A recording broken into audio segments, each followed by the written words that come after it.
ابو عبد الرحمن نے کہا، حضرت عبداللہ بن عمرو بن عاص رضی اللہ تعالیٰ عنہ کے پاس 3 شخص آئے جب کہ میں ان کے پاس تھا۔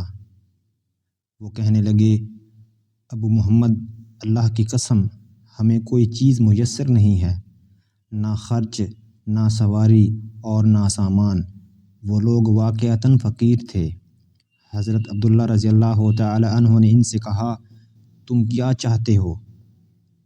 اگر تم پسند کرو تو دوبارہ ہمارے پاس آؤ، اللہ تعالیٰ جو تمہارے لیے مہیا کرے گا ہم تمہیں دے دیں گے۔ اگر چاہو تو ہم تمہارا ذکر بااختیار حاکم کے پاس کر دیں گے، وہ تمہاری ضرورتوں کا خیال رکھے گا، اور اگر تم چاہو تو صبر کرو۔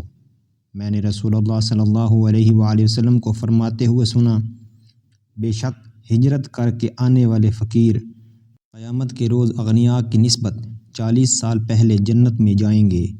ان صحابہ نے کہا کہ ہم صبر کریں گے اور کوئی چیز نہیں مانگیں گے۔